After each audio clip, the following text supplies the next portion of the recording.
Bismillahirrahmanirrahim. Assalamualaikum warahmatullahi wabarakatuh. Sobat UB Radio yang dirahmati Allah SWT, mari di awal perjumpaan ini kita senantiasa memuja dan memuji Allah SWT.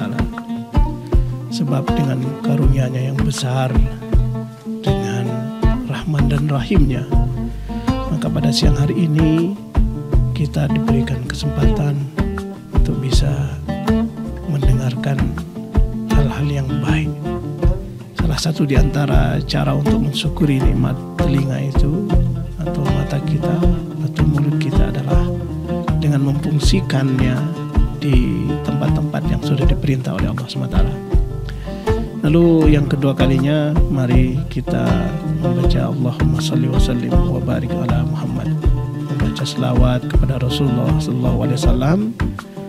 Semoga senantiasa tercurah kehadiran beliau pada seluruh keluarganya, sahabatnya, dan mudah-mudahan kita yang berkesempatan untuk mendengarkan Sobat UB Radio ini diberikan berkah dalam kehidupan kita. Sahabat UB Radio yang dirahmati Allah SWT, ini sebenarnya fenomena yang seharusnya harus segera dihentikan,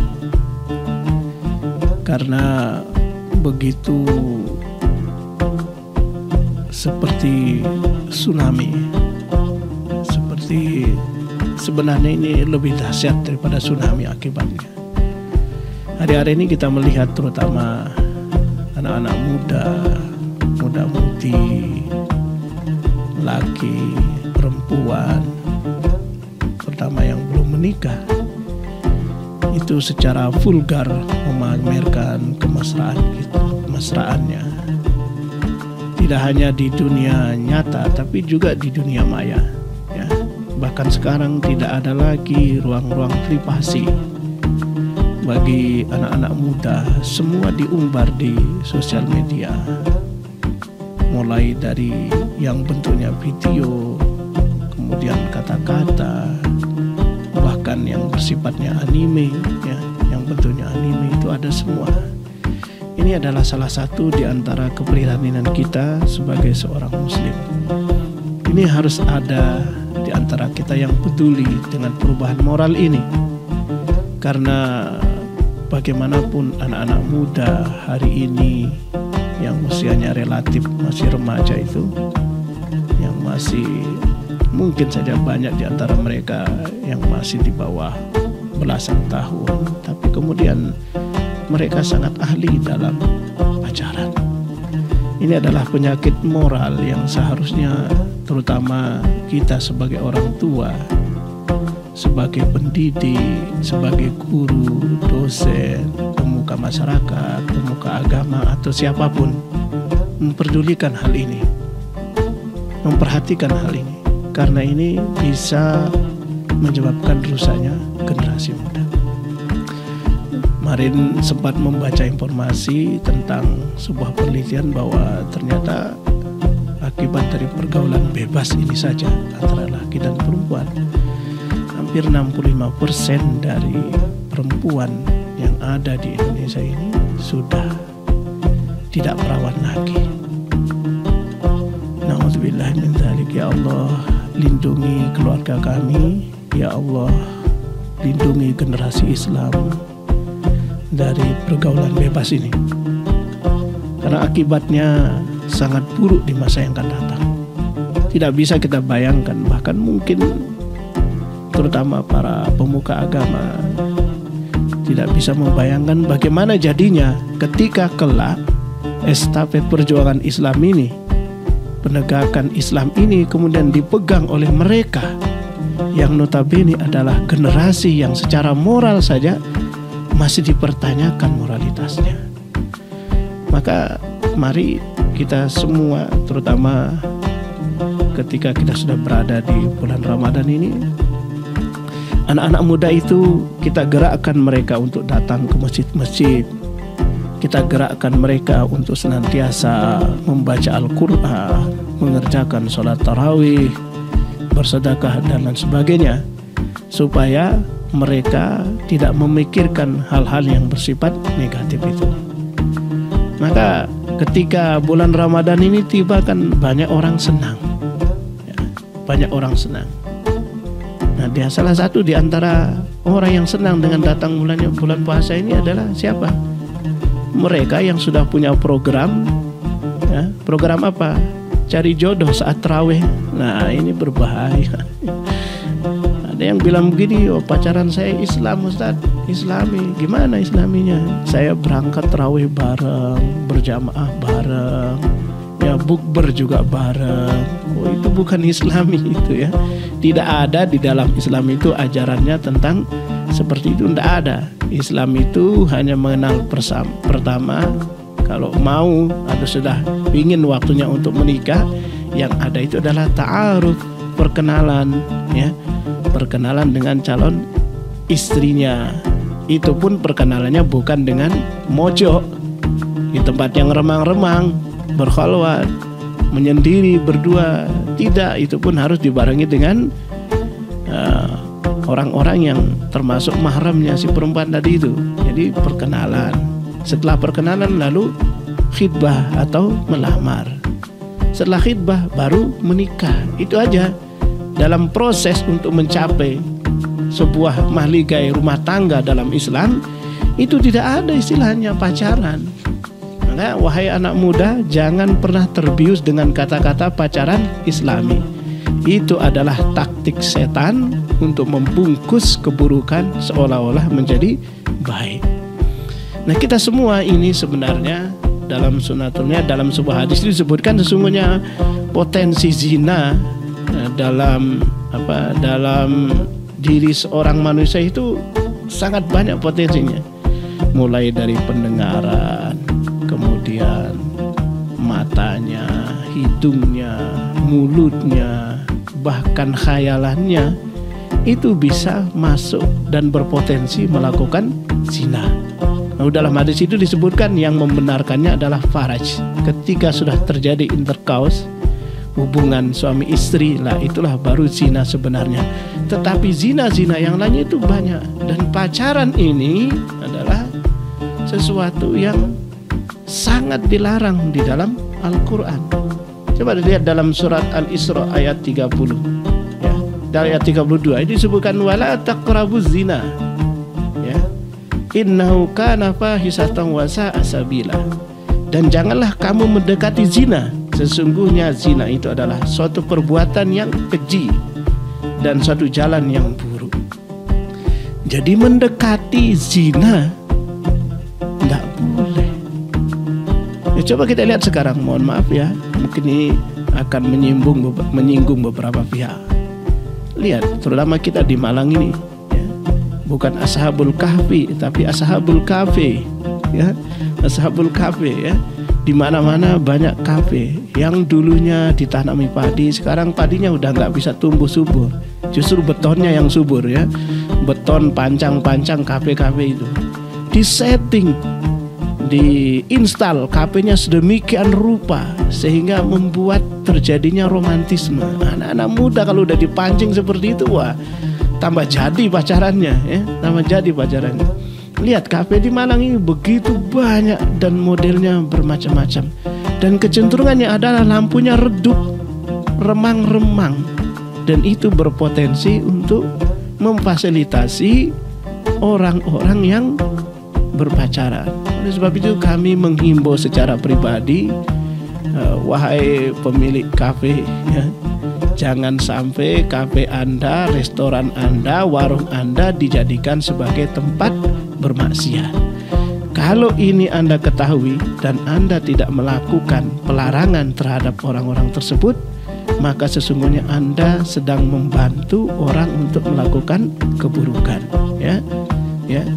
Ta'awanu 'alal birri wat taqwa wa la ta'awanu 'alal ismi wal udwan. Larangannya jelas, ya. Hendaklah kalian saling tolong-menolong dalam berbuat baik dan bertakwa, ya. Tapi janganlah kalian saling tolong-menolong dalam berbuat maksiat atau dosa. Ini kan jelas larangannya, ya. Oleh sebab itu salah satu pintu masuk zina itu adalah pacaran, ya. Ya, pacaran ini adalah salah satu pintu masuknya yang namanya zina. Coba tanya anak muda sekarang, ya, mulai dari kissing sampai dengan petting itu adalah diawali dengan halo, say halo, memperhatikan yang perempuan sudah makan belum, ya. Padahal yang laki-laki tadi yang SMS nanya sudah makan belum itu enggak nanya sama adiknya sudah makan belum, justru idolanya yang di SMS sudah sholat belum. Wah, ini saya ini Islami ini. Saya itu kalau yang saya ingatkan sholat. Begitulah setan membungkus sebuah kekejian dengan hal-hal yang baik itu. Nah, kalau perlu kita garis bawahi dalam firman Allah dalam surat Al-Isra ayat 32 tadi itu, bahwa mendekati zina itu adalah innahu kana fahisatan. Itu adalah perbuatan yang keji. Jadi kalau bahasa Jawa itu gilani, menjijikkan, ya. Mendekati zina zinanya itu menjijikkan, ya, menjijikkan. Apalagi kemudian sampai kepada zina, itu termasuk bagian daripada dosa besar. Lalu bagaimana hukum puasanya orang yang berpacaran? Ya. Orang yang berpacaran saat berpuasa sebenarnya dia sudah menghapus pahalanya. Dia sudah merusak nilai puasanya, zat puasanya. Tapi ini termasuk ke dalam golongan maksiat. Orang yang berpuasa kemudian disambil dengan maksiat, puasanya dicatat, maksiatnya juga dicatat. Mestinya kita ingat bahwa sesungguhnya ketika bulan Ramadan ini tiba, bahwa pahala itu akan dilipat gandakan. Demikian juga sebaliknya, kalau bermaksiat maka dosanya juga dilipat gandakan. Lalu pertanyaannya, apakah lipat ganda pahala kita, kebaikan kita itu lebih besar daripada lipat ganda dosa yang kita lakukan? Saya pikir ini insya Allah kita sudah bisa memikirkan bahwa di antara perusak nilai puasa itu adalah ya pacaran tadi itu. Entah siang dan malam sama saja. Jadi tidak bahkan coba perhatikan dalam pengertian puasa ini, ya, menahan diri dari makan dan minum dan berhubungan suami istri. Udah, sebutannya suami istri, bukan pacaran, ya, bukan pacar cewek cowok, suami istri dari sejak terbit fajar sampai tenggelam matahari. Yang orang yang memiliki legalitas, ya, surat izin memacari, sudah punya SIM, dia sudah menikah saja, itu dilarang untuk berhubungan. Padahal kan halal itu, ya. Ini untuk mengendalikan hawa nafsunya, dilarang untuk berhubungan, ya. Berhubungan sama istri di siang hari bulan Ramadan. Kalau malam boleh, ya. Jadi bahkan orang yang sudah halal saja, sudah punya legalitas, sudah punya surat nikah, itu kalau dia kemudian melakukan hubungan suami istri di siang hari bulan Ramadan, ini kan kafaratnya 2 bulan berturut-turut. Bayangkan saking beratnya. Apalagi kemudian sudah nggak punya SIM, sudah tidak legal, tidak ada legalitas, pegang-pegangan, dan sampai kemudian terjadi zina. Ini besar dosanya. Maka oleh sebab itu, wahai para pemuda, jagalah dirimu, terutama juga para wanita. Jangan engkau korbankan kehormatanmu hanya demi kesenangan sesaat.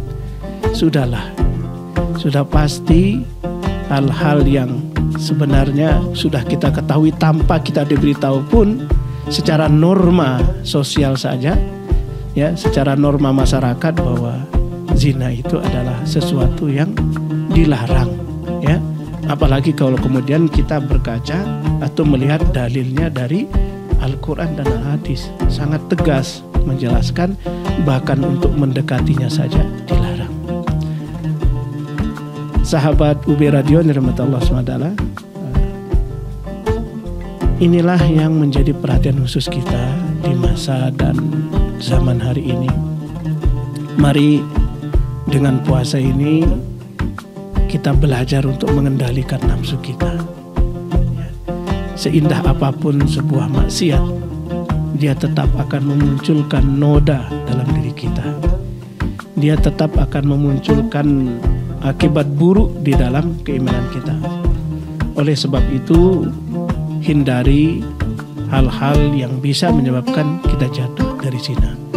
Orang yang berpacaran paling tidak yang berzina itu adalah khayalannya, pikirannya itu sudah berzina.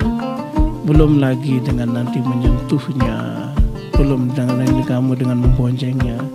Karena menurut penelitian, kalau ada orang boncengan dan dia memeluk orang yang memboncengnya sekuat 180 derajat misalnya ya, erat sekali, itu bisa dipastikan itu dari orang pacaran.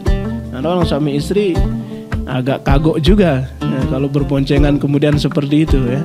Oleh sebab itu sobat UB Radio dalam Allah SWT, dengan adanya materi ini mari kita merenungkan bersama bahwa sesungguhnya tidak ada manfaat dari kita melakukan pacaran. Yang ada adalah sesungguhnya saat orang-orang itu sedang berpacaran, dia sedang menumpuk catatan-catatan dosa di hadapan Allah SWT. Naudzubillah min dzalik. Ini adalah PR kita besar ya, untuk senantiasa kita saling menjaga.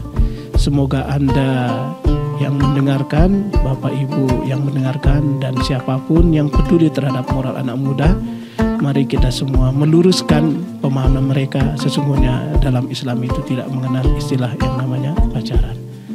Nauzubillah min dzalik. Dan akhirnya semoga materi ini bisa memberikan sedikit pencerahan bagi kita semua. Terima kasih atas segala perhatiannya, dan saya mohon maaf jika ada kekurangan selama kami menyampaikan materi. Wabillahi taufiq wal hidayah. Wassalamualaikum warahmatullahi wabarakatuh.